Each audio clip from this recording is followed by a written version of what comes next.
तो पिछली क्लास में हम लोगों ने ये पढ़ा था कि डीके कितने टाइप के होते हैं और डीके से रिलेटेड कुछ न्यूमेरिकल्स किए थे और साथ ही साथ में various types of disintegration series को हम लोगों ने स्टडी किया था, राइट।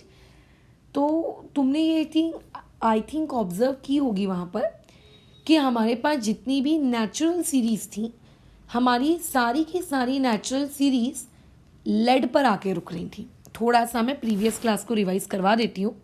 हमारी जो 4n सीरीज़ थी, जिसको हम लोग नाम देते हैं थोरियम सीरीज़, ये शुरू कहाँ से होती है? ये शुरू होती है थोरियम से और ख़त्म कहाँ होती थी? लेड पर, बराबर। ठीक है, इसमें टोटल 6 अल्फ़ा पार्टिकल्स बाहर जाते थे और 4 बीटा पार्टिकल्स बाहर निकलते थे। उसके बाद लेड बनता था। बाय द वे, ये जो मैंने कैलकुलेशंस की है कि 6 अल्फ़ा पार्टिकल बाहर निकलते थे, 4 बीटा पार्टिकल्स बाहर निकलते थे, ये कैलकुलेशन मैंने आपको अभी प्रीवियस क्लास में भी सिखाई है ना। न्यूमेरिकल्स के वक्त एक न्यूमेरिकल लिया था, तो by that you can also calculate this one. ये कोई ऐसा रट्टा मारने वाला लॉजिक नहीं है, खैर, बट पता हो तो बेटर है। और मैंने चार्ट भी बना के दिया था, तो याद करना ज़्यादा आसान है। खैर, आगे बढ़ते हैं। और अगर हम लोग बात करें आपके नेपट्यूनियम सीरीज़ की, तो नेपट्यूनियम सीरीज़ जो है वो आर्टिफिशियल है। तो मैं आर्टिफिशियल सीरीज़ के बारे में राइट नाउ बात नहीं कर रही हूँ। मैं बात करती हूँ एक और यूरेनियम सीरीज़ के बारे में। यूरेनियम सीरीज़ शुरू कहाँ से होती थी?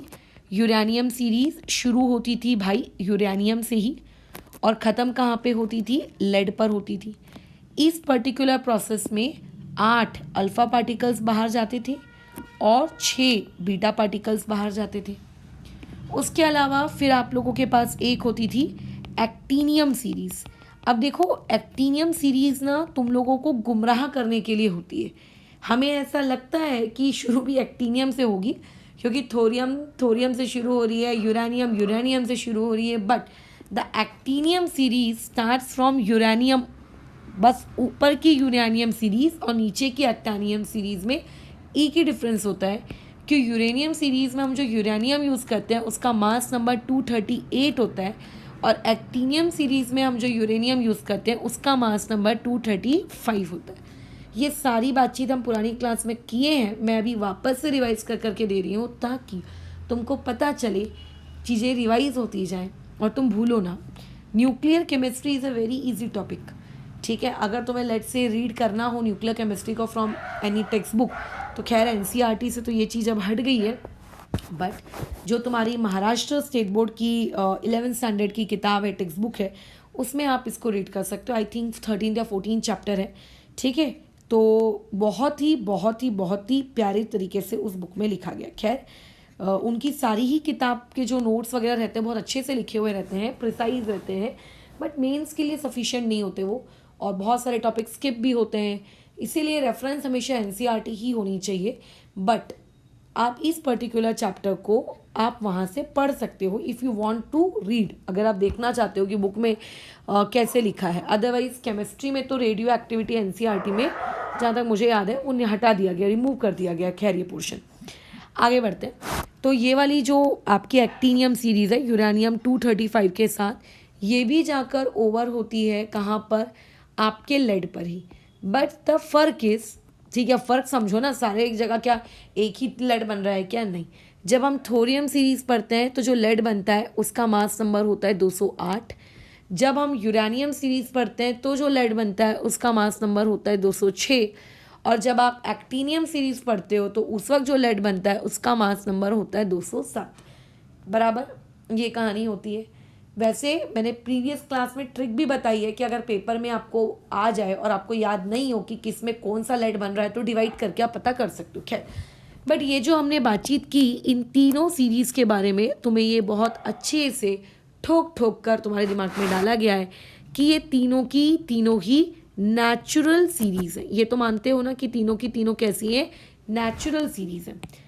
अब मुझे एक बात बताओ, अगर ये नेचुरल सीरीज़ है तो तुम ये देख रहे हो इन सभी की जर्नी आकर लेड पर रुक रही है ना। वैसे और भी सीरीज़ होंगी, बट मैं फ़िलहाल अभी जो हमारे सिलेबस में है उनकी बात करके उसका एग्जांपल लेकर तुमको बता रही हूँ कि इन सभी की जर्नी आकर कहाँ पे रुक रही है? लेड पर रुक रही है। आखिर लेड ही क्यों? क्योंकि as we discussed in previous class, एक सीरीज के दौरान तो बहुत सारे इंटरमीडिएट्स बनते हैं, but why only lead? Lead पर आकर ही ये पर्टिकुलर चीज़ क्यों रुकती है? तो अब कैसा है, बहुत पुराने ज़माने में जब स्टार्टिंग की दुनिया में एक्चुअली में न्यूक्लियर की स्टेबिलिटी, क्योंकि देखो radio chemistry is all about nucleus, तो स्टार्टिंग की दुनिया में जब न्यूक्लियर केमिस्ट्री का जन्म हो रहा था तब न्यूक्लियस क्यों स्टेबल है ना? कई न्यूक्लियसेस स्टेबल हैं, कई न्यूक्लियसेस अनस्टेबल है, इसके बारे में साइंटिस्ट अलग अलग थेरीज बना रहे थे। तो उन थेरीज में एक बहुत ही पॉपुलर थेरी थी जिसका कोई सर पाँव नहीं था। जैसे अपन बोलते हैं ना, बिना सर पाँव की बात मत कर, हिंदी में एक बहुत ही अच्छा मुहावरा है ये। तो ये जो वर्ड है ना, बिना सर पाँव की बात मत कर, इसका मतलब है कि सेंसलेस टॉक, ठीक है, जिस बात का कोई मतलब नहीं है, बकवास, रबिश, कुछ भी अंट शंट बस बोले जा रहे हैं जिसका कोई सेंस नहीं बैठ रहा है। तो उस ज़माने में एक theory I, that is magic numbers. ये मैजिक नंबर्स क्या करते हैं, आपका न्यूक्लियस, अब देखो कहीं पे भी पूरी न्यूक्लियर केमिस्ट्री में इलेक्ट्रॉन्स के बारे में बात नहीं होगी, तो काइंडली मैजिक नंबर्स को इलेक्ट्रॉन्स के साथ मत को रिलेट करना, क्योंकि जो पीरियोडिसिटी नामक एक चैप्टर होता है ना, उसमें भी आई थिंक मैजिक नंबर्स होते हैं, बट वो मैजिक नंबर्स एक टीचर की बनाई हुई चीज़ है। बहुत सारे कोचिंग मॉड्यूल्स में आपको मिलेगा वो। मैं नहीं पढ़ाती हूँ वहाँ पर, मैं वो चीज़ वहाँ नहीं पढ़ाती हूँ, मैं यहाँ पढ़ाती हूँ ताकि न्यूक्लियर केमिस्ट्री के साथ उसे कन्फ्यूज़ आप ना करो। खैर, ये एक्चुअल में न्यूक्लियर केमिस्ट्री का टॉपिक है, मैजिक नंबर्स। तो उस वक्त उन लोगों ने क्या सोचा, ये सिर्फ एक सोच है, और या फिर मैं कहूँ ये एक सिर्फ ऑब्जर्वेशन है, इसका कोई लॉजिक नहीं है। उनके दिमाग में बस एक क्यूरियोसिटी आ रही थी कि क्यों स्टेबल है, क्यों स्टेबल है। अलग अलग लोग अलग अलग चीज़ें प्रपोज कर रहे थे। जैसे इनिशियल डेज में जब पीरियोडिक टेबल को कंस्ट्रक्ट किया जा रहा था, तो उस दौरान कैसा हो रहा था कि पीरियोडिक टेबल को कंस्ट्रक्ट करने के दौरान सब लोग अपनी अपनी भावनाएं नहीं प्रकट कर रहे थे कि क्या नाम थे आपके जो पहले थे, क्या नाम था जिन्होंने वो किया था, तो डोबर्नियर ट्रायड, राइट, डोबर्नियर ट्रायड, न्यूलैंड आए, है ना, मैंडलीव आए, फिर उसके अलावा मॉसली भी आए थे, हेनरी मॉसली। तो सब लोग कैसा है, अपना अपना अपना अपना दे रहे थे। फिर कुछ लोगों की इसमें लॉजिक था, कई लोगों के इसमें लॉजिक था, but after certain extent theory fail हो रही थी। कई लोगों का तो सिर्फ एक क्या था, तुक्का था, जो काफ़ी हद तक फिट साबित हो गया। तो खैर, अभी भी लोगों के दिमाग में यही क्वेश्चन था, अभी भी, मतलब आज से 80-90 साल पहले जब पहली बार न्यूक्लियर केमिस्ट्री पढ़ी जा रही थी तब, कि why some nucleuses are stable, why the reason. तो अलग अलग लोगों ने अलग अलग थ्योरीज दी, उनमें से वन ऑफ द थ्योरी है मैजिक नंबर्स।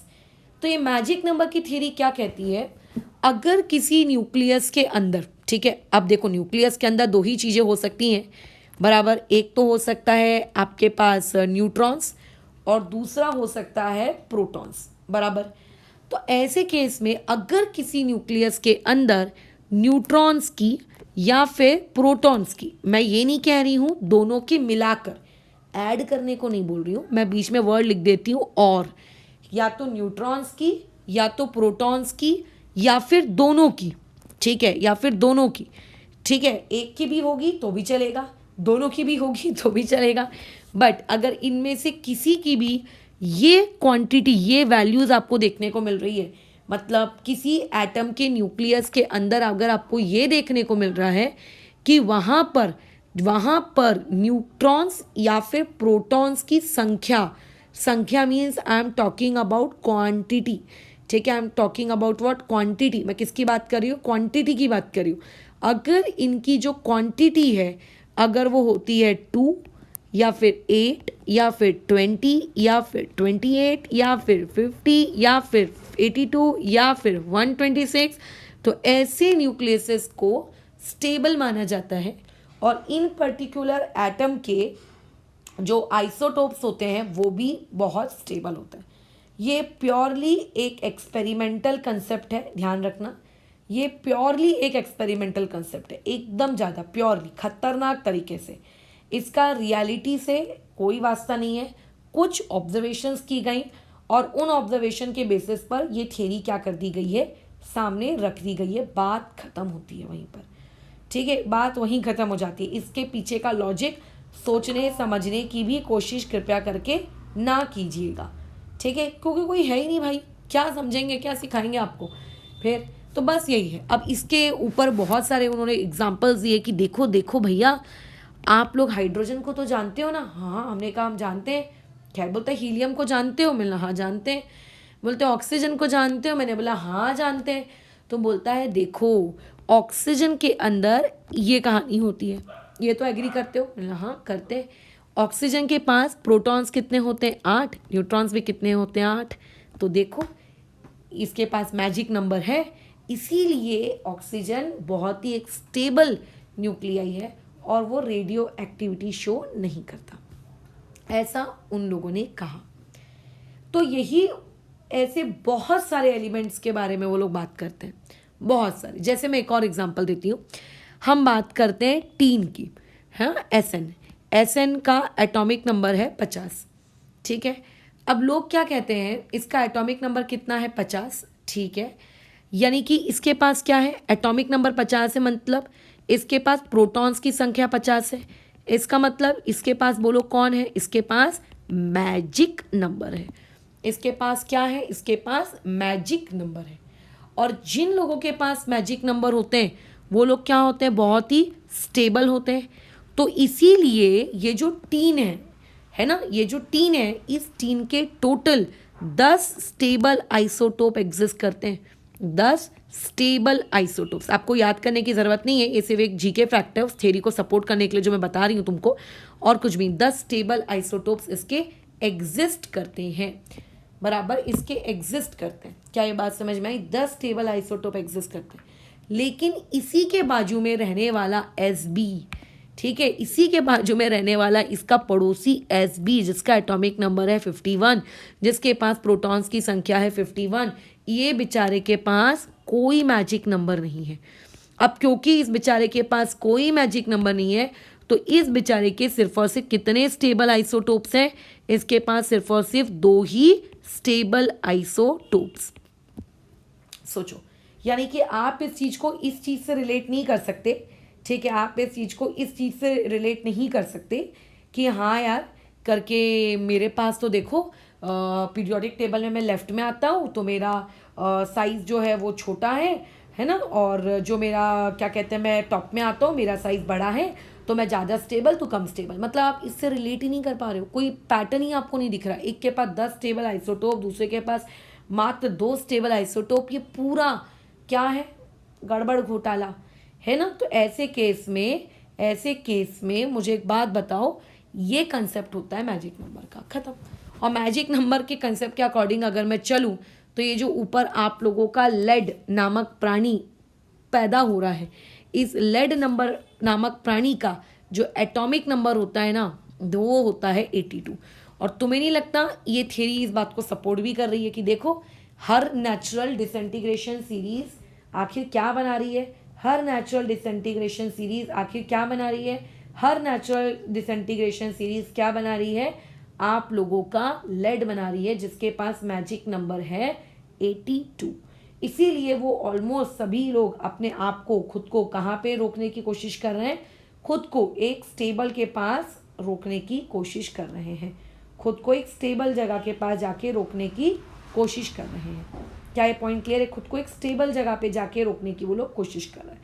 तो this was the theory of magic number. बस इतना ही है, इतना ही ध्यान रखो, और ज़्यादा कोई ध्यान रखने लायक इसमें बात खैर नहीं है, बस ये काफ़ी है, ठीक है। क्या कि अगर किसी के पास मान लेते हैं न्यूट्रॉन्स 2 है, 8 है, 20 है, 28 है, 50 है, 82 है, 126 है, तो वो ज़्यादा स्टेबल होंगे। कई आपके पास ऐसे एलिमेंट्स भी आ सकते हैं, ठीक है, आपके पास कई बार ऐसे एलिमेंट भी आ सकते हैं, जैसे एग्जाम्पल के तौर पर मैं बात करूँ कैल्शियम की। कैल्शियम भी हो सकता है इसका एक एग्जाम्पल, इसका एग्जाम्पल ऑक्सीजन भी हो सकता है ना, हीलियम भी हो सकता है। खैर मैं 2 ही एग्जाम्पल ले रही हूँ। यहाँ पे प्रोटॉन्स की संख्या कितनी है? 20। यहाँ पे प्रोटॉन्स की संख्या कितनी है? 8। यहाँ पे न्यूट्रॉन्स की संख्या कितनी है? 20। और यहाँ पे न्यूट्रॉन्स की संख्या कितनी है? 8। मतलब देखो यहाँ पे प्रोटॉन्स भी मैजिक नंबर है, यहाँ पे न्यूट्रॉन्स भी मैजिक नंबर है, यहाँ पे मतलब प्रोटॉन और न्यूट्रॉन दोनों मैजिक नंबर है। अदरवाइज कैसा होता है, कुछ कुछ एग्जाम्पल्स के केस में सिर्फ कोई एक मैजिक नंबर होता है, या तो प्रोटॉन या तो न्यूट्रॉन, बट यहाँ तो दो दो मैजिक नंबर वाले लोग हैं। तो ऐसे केस में, ठीक है, ऐसे केस में इन पर्टिकुलर लोगों को कहा जाता है डबली मैजिक। और जो डबली मैजिक होते हैं वो और भी ज़्यादा स्टेबल होते हैं as compare to singly magic. Singly जैसा कोई वर्ड नहीं है, खैर वो मैं अपनी मर्जी से बोल रही हूँ, बट डबली मैजिक वाले जो लोग होते हैं वो उनसे भी ज़्यादा स्टेबल होते हैं जो लोग क्या होते हैं, सिंगली मैजिक होते हैं। अच्छा, अब इसमें अपने दिमाग में कृपया करके ऐसा कुछ मत सोच लेना, ठीक है, कि मैडम क्या हमेशा डबली मैजिक के लिए प्रोटॉन और न्यूट्रॉन की जो संख्या है वो सेम होगी क्या? नहीं, ऐसा नहीं सोचना। डबली मैजिक का मतलब सिर्फ इतना होता है कि जो प्रोटॉन और जो न्यूट्रॉन है, ठीक है, वो मैजिक नंबर को फॉलो करने चाहिए, है ना, वो मैजिक नंबर को वो लोग फॉलो करने चाहिए। बट इसका ये मतलब नहीं होता है कतई कि वो दोनों सेम होने चाहिए। हो सकता है किसी के पास प्रोटॉन 20 हो, किसी के पास न्यूट्रॉन 82 हो। ये मैं एक इमेजिनरी कंसेप्ट बता रही हूँ, ठीक है, मैं एक इमेजिनरी कंसेप्ट बता रही हूँ, बट दोनों मैजिक नंबर होने चाहिए, ये ज़रूरी। जैसे चलो एक एग्जाम्पल भी दे देते हैं, यहाँ पर एग्जाम्पल दे देते हैं हम लोग किसका, आप लोगों के पास लेट्स से टीन का, ठीक है, टीन की, क्योंकि ऊपर बात भी हो रही थी एसएन की। 50 इसका एटॉमिक नंबर होता है, याद कर लेना, याद हो ही जाएगा चैप्टर खत्म होते होते। 132 इसका एटॉमिक मास होता है। यहाँ पे प्रोटॉन्स की संख्या तो समझ में आ रही है, 50 होती है। न्यूट्रॉन्स की संख्या कितनी होगी, 132 माइनस 50 यानी कि 82। अब देखो 50 क्या ये मैजिक नंबर की लिस्ट में आता है? बताओ, बिल्कुल आता है। मैजिक नंबर की लिस्ट में देखो कौन कौन से नंबर्स आते हैं, 2, 8, 20, 28, 50, 82, 126, है ना। तो ये मैजिक नंबर की लिस्ट में आता है, ये भी मैजिक नंबर की लिस्ट में आता है। तो ऐसे लोगों को कहा जाता है डबली मैजिक। कई बार हो सकता है, माइट भी, कल को आपको एक ऐसा क्वेश्चन में भी फॉर्म करके दे दिया जाए पेपर में कि which of the following is very stable nuclear. तो अब हमें कैसे पता होगा, हम क्या पूरे पीरियोडिक टेबल में सबके स्टेबिलिटी ऑर्डर याद करके बैठे हैं? नहीं ना। तो वहाँ पर उस रेडियो एक्टिविटी की स्टेबिलिटी के रिस्पेक्ट में अगर क्वेश्चन पूछा जाए तो वहाँ पर एक दफ़ा अपना दिमाग, ठीक है, एक दफ़ा अपना दिमाग किस में चला लेना, आप इसमें भी चला लेना, क्या कि मैजिक नंबर वाले कंसेप्ट पे, कि किसके पास मैजिक नंबर है, ठीक है, बराबर, बस ख़त्म। ये इस तरीके का क्वेश्चन आपको पूछा जा सकता है, ठीक है। अच्छा, ये जैसे केमिस्ट्री आप पढ़ते हो, आगे जाकर फ्यूचर में केमिस्ट्री की एग्ज़ाम होती है, जो लोग आगे अपना फ्यूचर एमएससी में वगैरह वगैरह में परस्यू करना चाहते हैं, जैम, एक आईआईटी जैम की, जैसे आईआईटी जेडब्ल्यू होती है, आईआईटी जैम होता है, ठीक है, वो उसके अलावा उसके आगे अगर आप और पीएचडी के लिए परस्यू करना चाहते हो या फिर असिस्टेंट प्रोफेसर वगैरह के जॉब के लिए, तो एक और एग्जांपल होती है नेट, है ना, ये बहुत ही अच्छी एग्ज़ाम होती है। खैर, इस एग्ज़ाम में इस मैजिक नंबर के ऊपर ऑलरेडी सवाल पूछा गया, उसमें 4 ऑप्शंस दिए गए थे, बहुत ही क्या कहें उसको, टुच्चू सा सवाल था, उस पर क्या बोला जाए, बहुत ही थर्ड ग्रेड सवाल था, इतना थर्ड ग्रेड कि which of the following is the correct set of magic number. आज जिसको पता है कि भाई मैजिक नंबर क्या होता है वो तुरंत इसको बता देगा। खैर, सुनने में आसान लगता है, बोलने में आसान लगता है कि बहुत ही घटिया लेवल का सवाल है, लेकिन जो लोग पूरा सिलेबस, एंड अब तुम्हारा तो केमिस्ट्री फिर भी बहुत कम है, नेट केस में तो खतरनाक केमिस्ट्री होता है, पूरा सिलेबस पढ़ने के बाद एक इंसान जब बैठता है, इवन अगर तुम भी अपना पूरा सिलेबस पढ़ने के बाद, ठीक है, बैठोगे ना, तो उस वक्त हो सकता तुम्हें यही नहीं याद है कि मैजिक नंबर में 50 था कि 52 था, ठीक है, ये इस तरीके की सिचुएशन हो सकती है। तो बहुत सिंपल सा टॉपिक है, याद रखिएगा। क्या ये ऐसी इकलौती एकमात्र थ्योरी थी क्या जिस थ्योरी ने दुनिया में कदम रखा? बताओ, क्या ये इकलौती एकमात्र थ्योरी थी जो न्यूक्लियस की स्टेबिलिटी को एक्सप्लेन करती थी? नहीं, ये एकमात्र थ्योरी नहीं थी, और भी थ्योरी थी। एक होती थी इवन ऑड थ्योरी, है ना, इवन ऑड थ्योरी पे भी मैं जाती हूँ, बट इवन ऑड थ्योरी में जाने से पहले तुम लोगों को एक क्वेश्चन दे देते हैं कि अगर इस टाइप का क्वेश्चन, मतलब मैजिक नंबर का अगर आपने टॉपिक पढ़ा है तो किस टाइप का क्वेश्चन आप पेपर में एक्सपेक्ट कर सकते हो इस पर्टिकुलर चीज़ से। Which of the following has the magic number of neutrons? ये लो, क्वेश्चन पूछ लिया गया। तो अब जिसको ये पता है कि मैजिक नंबर होते क्या हैं वो तुरंत इसको आंसर कर देगा। खैर, लेकिन इसने मैजिक नंबर्स किसके रिस्पेक्ट में पूछे हैं? इसने मैजिक नंबर न्यूट्रॉन्स के रिस्पेक्ट में पूछे हैं।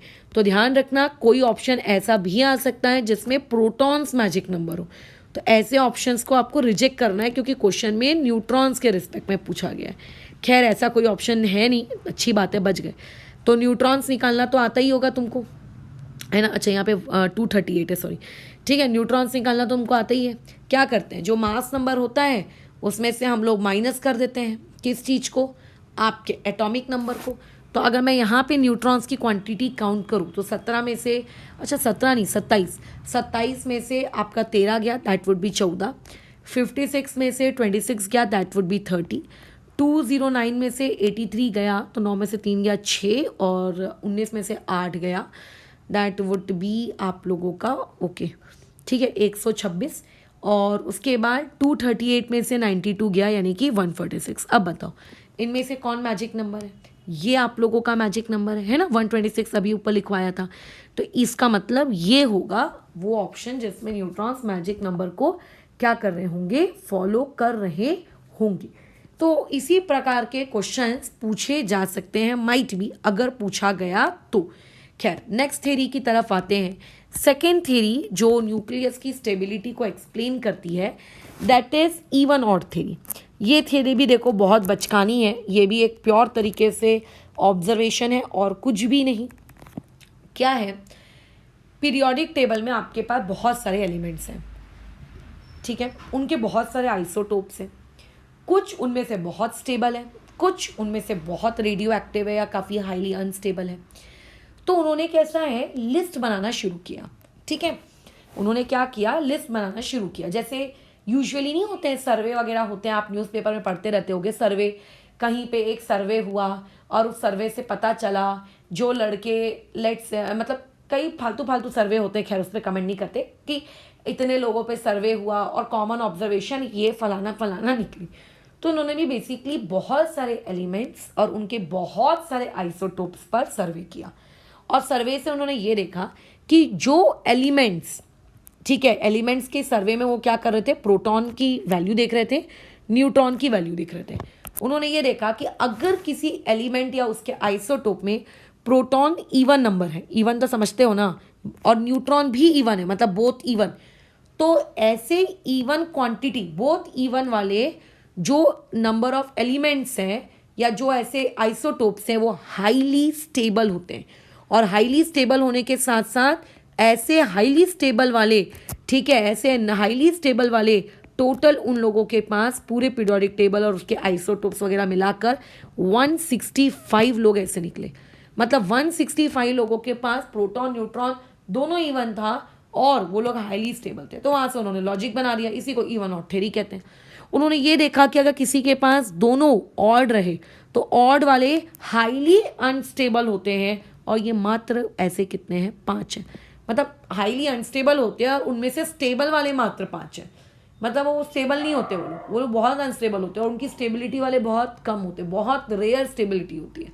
अगर मान लेते हैं प्रोटॉन्स की क्वांटिटी इवन है और न्यूट्रॉन्स की क्वांटिटी ऑड है, तो ऐसे स्टेबल वाले लोग उन्होंने कहा कितने हैं, उन्होंने कहा ऐसे स्टेबल वाले लोग हैं 55, ठीक है। उन्होंने कहा कि अगर प्रोटॉन को आप ऑड कर दो और न्यूट्रॉन्स को अगर आप इवन कर दो तो ऐसे स्टेबल वाले कितने हैं हम लोगों के पास, 50।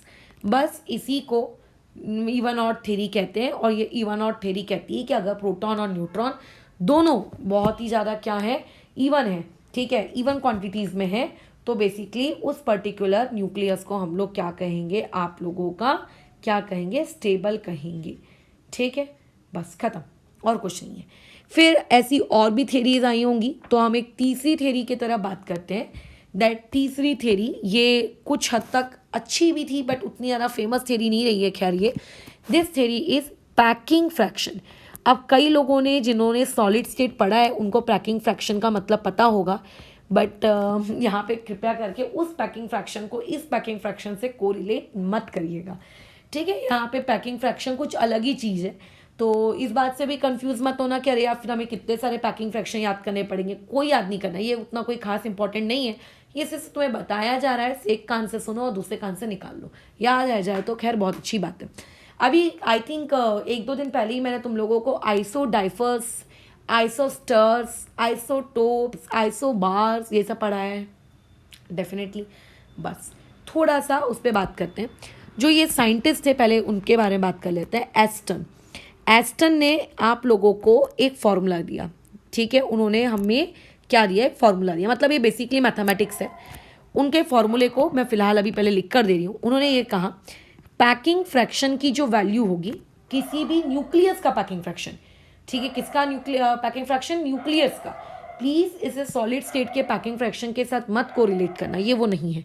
तो उन्होंने ये कहा कि किसी भी सॉलिड का जो पैकिंग फ्रैक्शन होगा, उस पैकिंग फ्रैक्शन में आप क्या करिए, उसका जो एटॉमिक मास होता है, एटॉमिक मास को हम लोग पता है क्या कहते हैं, ठीक है, आप एक काम करिए, उसका एटॉमिक मास लेकर आइए, माइनस आप क्या कर दीजिए, मास नंबर कर दीजिए, ठीक है, डिवाइड में आप क्या ले लीजिए, मास नंबर ले लीजिए, ठीक है, अच्छा, मल्टीप्लाई में क्या ले लीजिए, 10⁴। ये पर्टिकुलर फॉर्मूला उन्होंने दिया, ठीक है, बस खत्म। उसके बाद उन्होंने क्या कहा कि पैकिंग फ्रैक्शन की जो वैल्यूज़ है वो पॉजिटिव भी हो सकती है, वो ज़ीरो भी हो सकती है, और वो निगेटिव भी हो सकती है। और उन्होंने दुनिया को ये कहा कि जिस पर्टिकुलर न्यूक्लियस के पैकिंग फ्रैक्शन की, ठीक है, ये जो वैल्यू है ये निगेटिव आ जाएगी, वो आप लोगों का सबसे ज़्यादा क्या होगा, स्टेबल न्यूक्लियस होगा, ठीक है, ये आपका क्या होगा, बहुत ही ज़्यादा स्टेबल न्यूक्लियस होगा, ठीक है, बराबर। लेकिन ऐसा उन्होंने कहा, बट अब इसी पर्टिकुलर चीज़ का एक्सेप्शन भी निकल कर आ गया, है ना, इस पर्टिकुलर चीज़ का क्या निकल कर आ गया, एक्सेप्शन निकल कर आ गया। कैसे, उन्होंने, लोगों ने कैलकुलेट किया कि अच्छा चलो एक काम करते हैं, जरा देखते तो हैं कि ये जो बोल रहे हैं कि निगेटिव वैल्यू आ रही है, तो ऐसा पॉसिबल है क्या। तो उन्होंने ये देखा कि नहीं, कुछ लोगों के पास पैकिंग फ्रैक्शन की वैल्यू पॉजिटिव थी बट दे वर स्टेबल, तो देयरफॉर ये थ्योरी भी क्या हो गई, चली गई, ठीक है। तो ये खैर उतनी कोई फेमस थ्योरी नहीं है, सिर्फ तुमको बताना था तो मैंने तुम्हें बता दिया, अदरवाइज़ ये उतनी ज़्यादा इम्पोर्टेंट नहीं है। फिर क्या इसका मतलब हम ये समझे कि कोई भी ऐसी थ्योरी का अभी तक जन्म नहीं हुआ जो आप लोगों को एग्जैक्ट स्टेबिलिटी के बारे में बता पाए। तो खैर ऐसी थ्योरीज हैं बट हमको नहीं पढ़नी है। हाँ, बट एक थ्योरी और है, चौथी थ्योरी, जिसको मैं इस पर्टिकुलर क्लास में कवर नहीं कर रही हूँ, एंड दैट थ्योरी इज, जिसका कंसेप्ट है binding energy and mass defect, ठीक है। हम ये पहले कल टॉपिक समझेंगे कि बाइंडिंग एनर्जी क्या होता है, हम ये टॉपिक समझेंगे कि मास डिफेक्ट क्या होता है, और ये वो थ्योरी है जो काफ़ी हद तक क्या कर पा रही थी, अलग अलग अलग अलग अलग अलग क्या कर रही थी, एलिमेंट्स या फिर उनके आइसोटोप्स की स्टेबिलिटी के बारे में क्या कर रही थी, बात कर रही थी, ठीक है, उनके बारे में ये बात कर रही थी। खैर, और तो ऐसा कुछ नहीं था इस पर्टिकुलर चीज़ में, बहुत ही सिंपल टॉपिक था ये, ऐसा कुछ भी इसमें कठिन नहीं है। ये एक ही चीज़ बस याद रखना इसमें बहुत ज़रूरी है, वो है मैजिक नंबर्स। मैजिक नंबर्स के बारे में तुमको पता होना आवश्यक है, ठीक है। अच्छा, इसमें थोड़ा सा रुको, मेरे को करेक्शन करने दो। ये जो पैकिंग फ्रैक्शन है, इस पैकिंग फ्रैक्शन में अब तुम शायद कंफ्यूज हो जाओगे कि मैडम ये क्या है, atomic mass minus mass number, तो एटॉमिक मास और मास नंबर तो दोनों सेम ही होता है ना। फिर तो बिल्कुल मैं मानती हूँ दोनों सेम होता है, बट यहाँ पर जो हम ये सामने लिख रहे हैं इसका मतलब होता है आपका एग्जैक्ट मास, मतलब जो आप पॉइंट वॉइंट में नहीं लिखते हो उस टाइप का, और मास नंबर मतलब जो हम नहीं लिख देते, जैसे कि हाइड्रोजन का हम लिख देते हैं कितना है 1, बट एक्चुअल में 1.0000000 समथिंग कुछ होता है, राइट। तो वो उस तरीके का एग्जैक्ट मास नंबर, और यहाँ पे इसका मतलब होता है एटॉमिक मास। ये थोड़ा सा डिफरेंस है, ये आपको हल्का सा क्या रखना है, याद रखना है। खैर, तो कल की क्लास में हम लोग बाइंडिंग एनर्जी और मास डिफेक्ट क्या होता है वो पढ़ेंगे, उससे रिलेटेड कुछ न्यूमेरिकल्स देखेंगे, और उसके बाद फिर हम लोगों का बहुत सारा पार्ट रेडियो केमिस्ट्री का ख़त्म हो जाएगा। हाँ, लेकिन उसके बाद फिर ये वाला पार्ट स्टार्ट होगा। तुम्हें याद होगा हमने मैंने कहा था कि जो फर्स्ट ऑर्डर काइनेटिक्स होती है, जब मैंने केमिकल काइनेटिक्स पढ़ाई थी, मैंने बताया था कि जो फर्स्ट ऑर्डर की रिएक्शंस होती हैं वो रेडियो एक्टिव होती हैं।